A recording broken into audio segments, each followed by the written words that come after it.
You know, if they do away with Social Security disability, I'm screwed. My meds are $32,000 a year. I know they're cutting Social Security. Benefits could pause for a while, maybe they're saying. I'm screwed. If they get paused and my Medicare gets paused, I'm screwed. With that, hey, let's fight for Social Security. I just feel like I've just been swept up in a dustpan and thrown out. James Diaz started his job at the IRS office in Galesburg last April. First as a tax advisory specialist, then a few months later as a fuel compliance officer, a move he took as a promotion with a pay raise. This right here is my termination letter.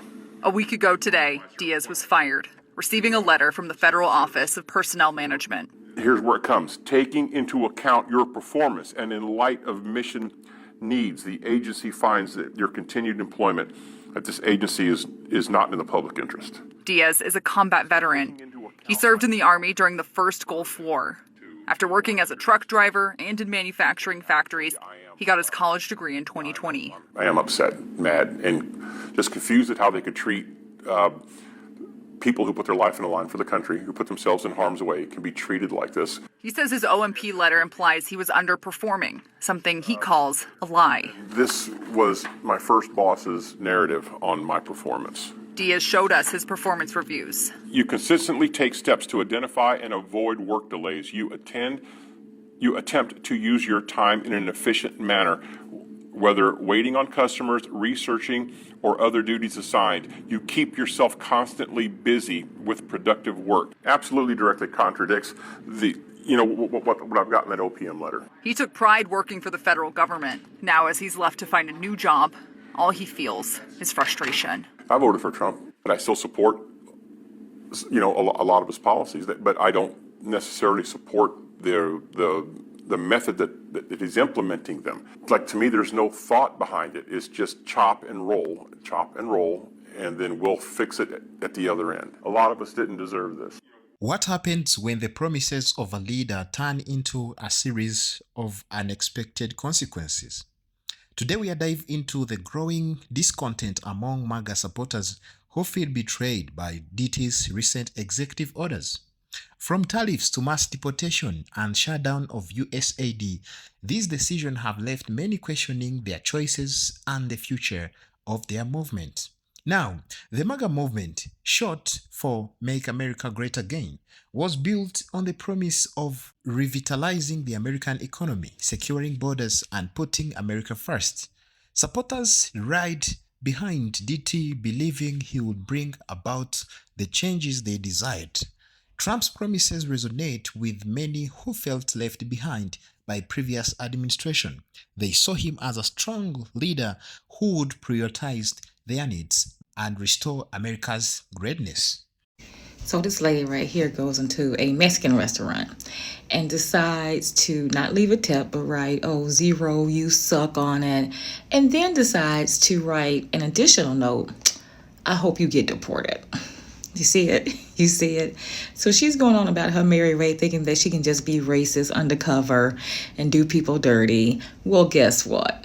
Guess what? The internet found her, found out where she works, and guess what? She lost her job.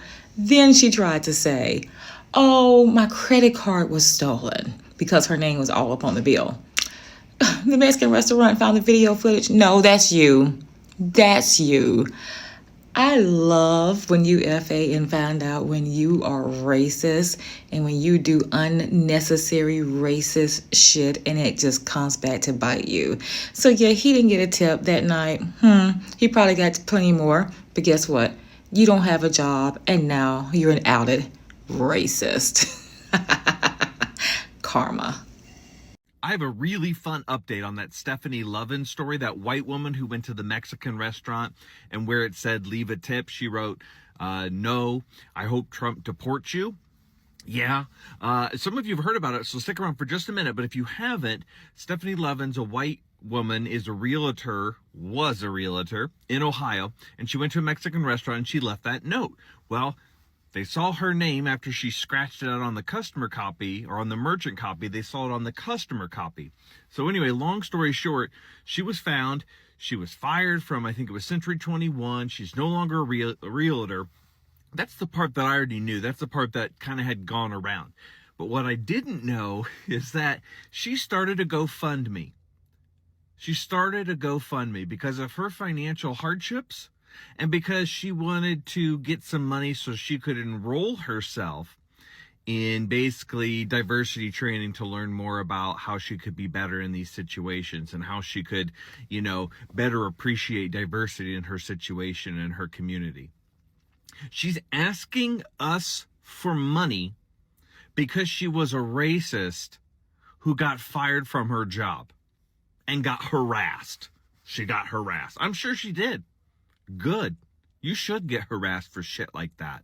But you're going to come over here, and if you go look it up, I looked it up. It's actually been deleted now, but you can still see like a little remnant of like the first part of a sentence. There's like 2 sentences. I'm not super familiar with GoFundMe, but it does look like it was legit at one time, and then it has since been deleted, probably because it was a stupid idea. But you're going to literally ask us, you're going to ask me, you're going to ask people of color for money during your time of financial hardship. Why do you think you have a financial hardship, Stephanie Lovins? That's what racism cost. There should be a cost to things like that. Completely unnecessary. Even if you were going to be that complete and utter jerk and not leave that person a tip, why would you take the time to write that on a menu or on a receipt? You went to a Mexican restaurant. You shouldn't disrespect people anywhere over anything, but you went into their place of business. You ate their food, drank their drinks, and then you have the audacity to leave that? Apparently you're just full of audacity, because then you have the audacity to come panhandling for money from us because financial hardship. Yeah, you got fired because you're a dick. You're a jerk. You're a racist. So absolutely ridiculous story. I hadn't seen that little twist. I don't know if you'd seen it yet either, but that is absolutely next level from Stephanie Lovins of Ohio, former realtor. One of the most controversial decisions was the imposition of tariffs on various goods. While intended to protect American industries, these tariffs have led to increased cost for consumers and strained relationship with key trading partners. Many businesses have struggled to cope with high costs, leading to layoffs and closures. DT's aggressive stance on immigration results in mass deportation, tearing families apart and creating fear within community. The human toll has been immense, with countless stories of individuals being separated from their loved ones and forced to leave the only home they have ever known. Here's a fact that's bringing me so much joy right now. So, my father's Cuban, my mom's Mexican. Her mom came to this country not necessarily legally. She voted, though, for Donald Trump. A lot of my extended family on my mom's side voted for Donald Trump. So here's the deal. If I'm getting deported, guess what? You're coming with me. It's what you wanted. We're going to drain the swamp together. We're going to give you exactly what you voted for. When the ICE officials come for me, guess who's getting ratted out? Congratulations, and I can't wait for the family reunion in Tijuana. Mi gente, mwah, love your faces. See you in hell. The shutdown of USAID, an agency responsible for providing foreign aid and development assistance, has had far-reaching consequences. Not only did it result in job losses for those employed by the agency, but it also impacted the lives of millions who relied on its program for support, and the decision has been widely criticized for in short-sightedness and lack of compassion. You effed around, now you're going to find out. And I want to talk about what you're going to find out during the months and years ahead of the Trump presidency. First thing you're going to find out is the President of the United States does not control grocery prices. That's determined by distributors who bring food to market, and they get the food from farms. And those farms, well, they employ undocumented immigrants and migrant farm workers, and they pay them pretty low wages. But those hardworking people are glad to have that money to send home to provide for their families.